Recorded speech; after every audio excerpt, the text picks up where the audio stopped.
horror. It comes in so many different kinds of flavors.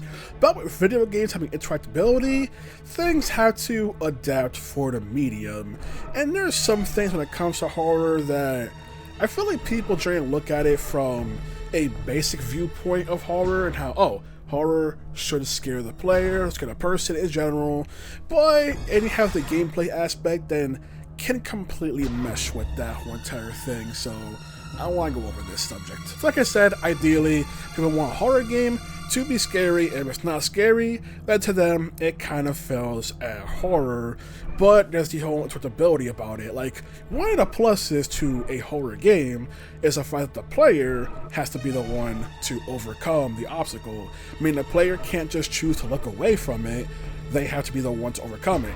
They have to make the movement, they gotta be the brave one. You can't just watch a character on screen do it or anything. So that's one of the pluses to interactability of a horror game. So like, I'm guessing say, because a lot of people say it, Resident Evil, like, hey, you're the one killing the zombies, you're the one getting through, you're the one doing all this stuff, not just watch one characters do it. So it kind of feel like you have to muster up more courage in order to do it if you're truly scared of it.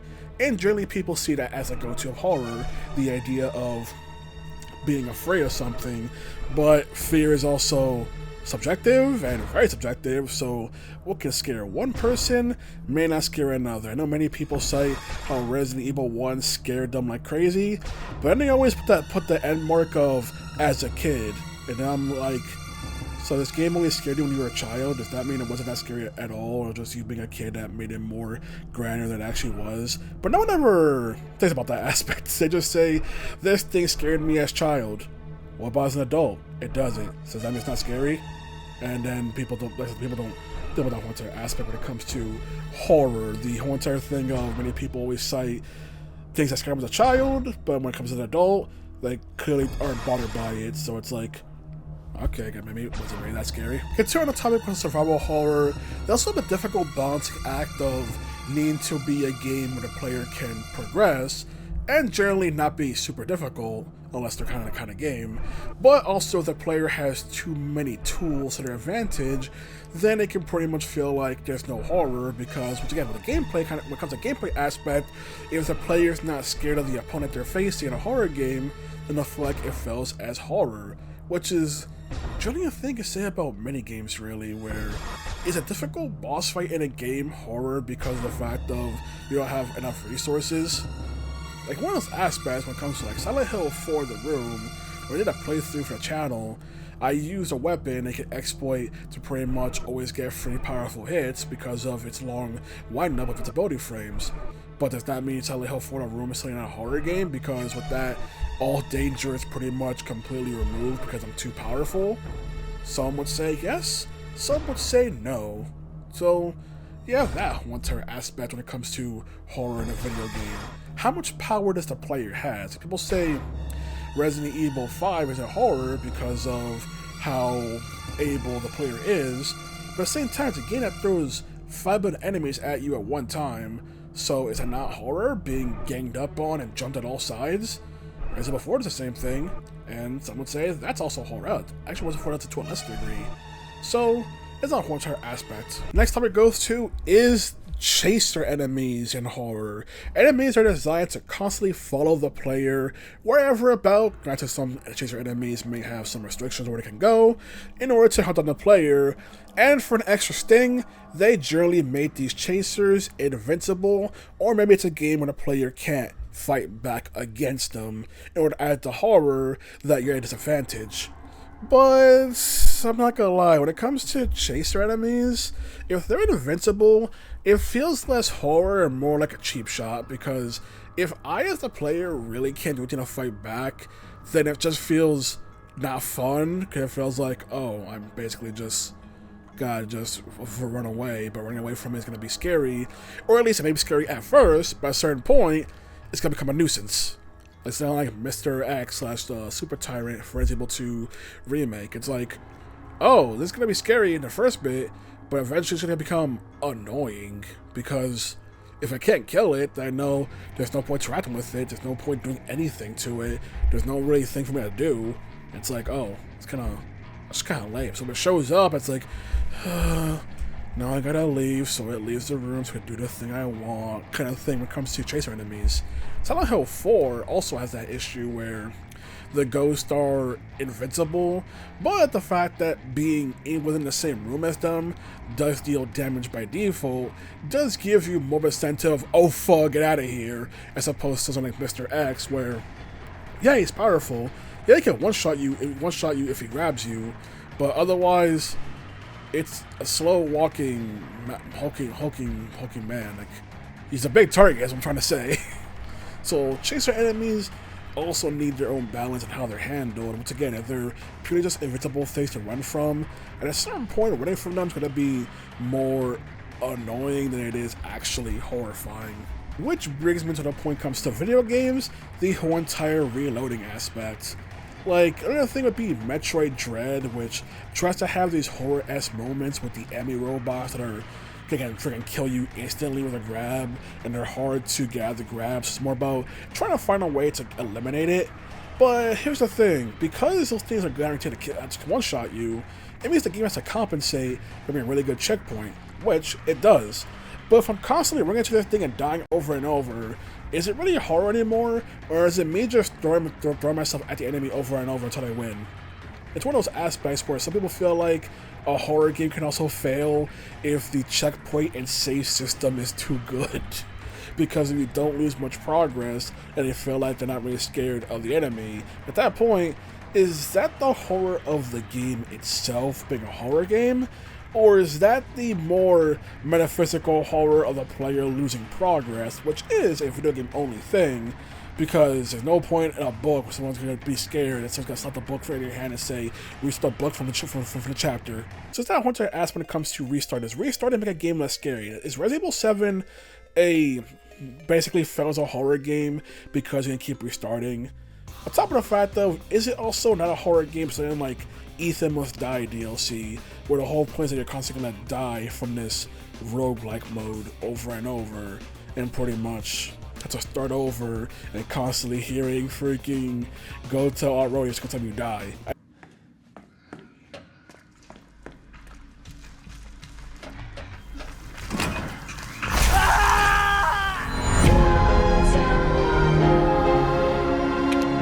Does that undermine any of the horror Resident Evil 7 because of the constant restarting? I mean, I would say no.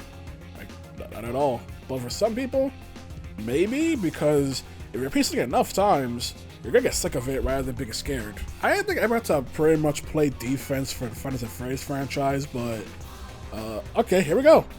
I see people bash FNAF saying that it's the pretty much freaking lowest hanging fruit of horror because of the jump scares that happen when it comes to the game, and people say that's always scary, just jump scare. Your jump scares are cheap because anyone jumping out can just spook you, and that's not fair.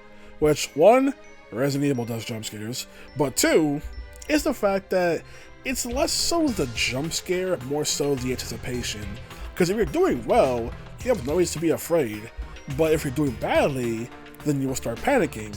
The panic will make your heart race, which will make you do more mistakes, and then because of the mistakes, you know what's going to happen if you fail. So it's less so the scare itself, and more so the anticipation if you are bossing it up. Just like how any game, if you are losing in a game, you're going to start to panic, and the panic will make you do worse as a result.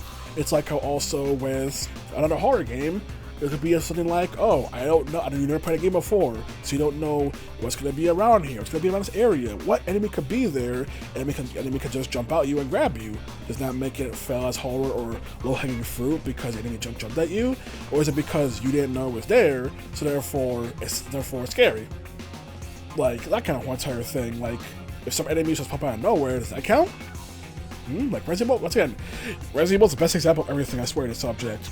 Do the dogs that jump through the window fail as horror because you can technically call them a jump scare? I would not say that, and most would not, because it's there to spook you and punish you for constantly going back to that hallway. But it's one of those things that, hey, it's a thing that jumps out of nowhere and scares you. Is that not a jump scare? I don't know, I'm sorry to know. Let's see no more the fear of the unknown, because you're in unknown territory, you don't know what's going on, so anything there will generally heighten your emotion because you're unfamiliar with what's going on. But if you were familiar, Would that make it feel horror? I don't know. I would say no. I'm not saying how FNAF, using your anticipation and your panicking to an advantage, would still make it horror and not just, oh, low-hanging fruit jump scare horror, because many things use jump scares for one way, shape, or another. Dead by Daylight, a symmetrical horror game that I see many bash as not being horror, or that it used to be horror, but not anymore.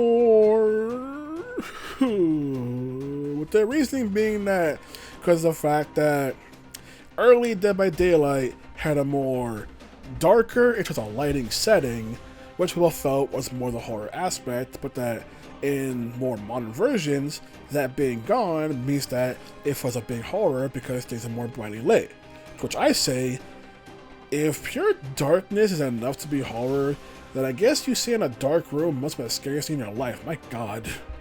Because horror should be more than just, oh, dark room. I feel like it eliminates a whole lot of aspects, like, does the rays turn invisible or chasing after you so you don't count?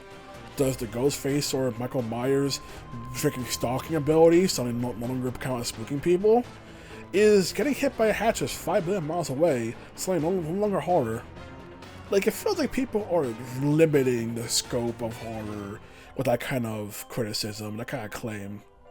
Like, it generally feels weird. I get it for some maps, like freaking, when it comes to a map like Corn map, where, yeah, we're blatantly outside in a brightly lit area, but does that diminish the other killers who can still use their abilities? Or people recently got mad saying, oh, Kaneki isn't horror because Tokyo Ghoul is not horror, even though, one, Tokyo Ghoul is horror.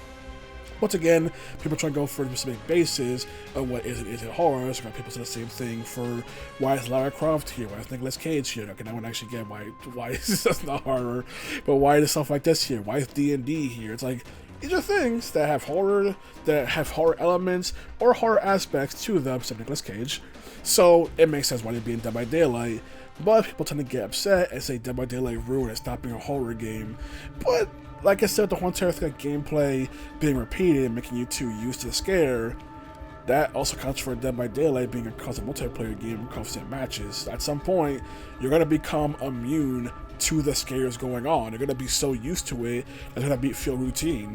That doesn't mean it's not a horror game, it just means that, yes, you being scared is going to be limited if new content isn't put in. It's kind of probably why Behavior keeps adding in new content every like few months or so, because of the whole entire thing I'm trying to keep the horror aspect in it. If you're too used to the game, of course you'll be scared. Look at people who play Dead by Daylight, react to Dead by Daylight trailers, and you see them getting spooked and horrified by stuff like twins. So yeah, it does work. It does good. It does work. The fact that being a multiplayer game, you will get used to it. It will stop affecting you. You will stop being spooked because you've adjusted to it. But doesn't mean it fails at being horror. It's like how people say that, oh, they got the reboot Freddy in Dead by Daylight. Why didn't they get the classic Freddy? Whenever I see someone want the classic Freddy, it's not because they find him scary, because they find him funny, because they find him entertaining. And if it's one of those, I just feel like that's the epitome right there when it comes to horror. People want this version of horror icon, not because he's scary, but because he's entertaining and his quips are funny. And how people hated the reboot Freddy because he was less quippy, he still had them, still has jokes, but he was more serious and was more put up to be truly evil, which was implied in the original Freddy, but people want to ignore that part. So that's a good example how, hey, is this the horror character you want? Is this the horror version you want? And the answer is no, they want the funny one. It's like, oh, so you don't want horror then? And you're complaining about the game not being horror. This is one of those aspects where people want one thing, but what they actually want ends up being something else entirely different than what they actually were the thing they wanted. It's weird. Freddy, just break the fucking path! Oh my god, he scared the shit out of me! Horror games doing its magic. Holy shit! A yellow. Oh, I didn't even notice it. Oh shit. Oh. What happened? Flashlight thing? I don't know. He just suddenly dropped me. Now we have games that have horror aesthetics or are based on horror, such as the Castlevania franchise, which it's blatantly being gothic horror, blatantly borrows characters, everything from well-known freaking horror iconography and everything. And yet there are people who say Castlevania is not horror solely because Castlevania is not scaring you, it's not trying to spook you, despite all these horror character and icons being put into this game, or how even like later Metroidvania entries do get more on the violent side and how the end boss fights are defeated, but people be like, no, this is not horror at all, it's not meant to be spooky. I feel like, once again, you're trying to put horror into a very specific box when you do that. Like, rather than letting horror be this big thing, it can only be a small box of, if I'm not pooping my pants, it's not horror. Once again, if I jump through your window in the middle of the night, is that horror? Or that might just be a dick. So, one of those things where I feel like Castlevania is not horror just because it doesn't not trying to be scary, feels like kind of weird. Especially since you can argue some of those boss fights in those games are trying to be scary in some sense. Granted, not the poop your pants scary, but more on the unsettling side of scary, you know?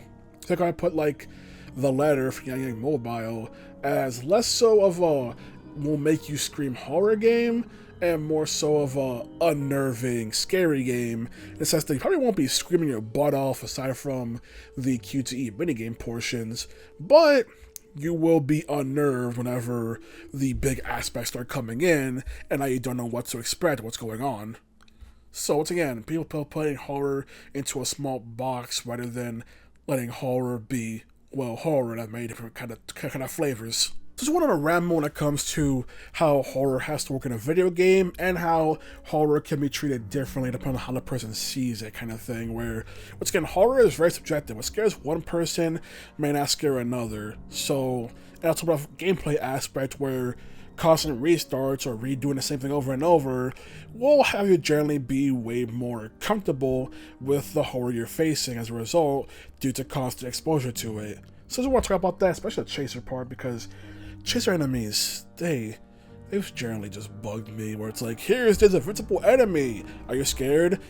It's like, you could put that kind of thing in any game, and people probably find it more annoying if we're in an action game or something, but in a horror game, generally people are more accepting of it.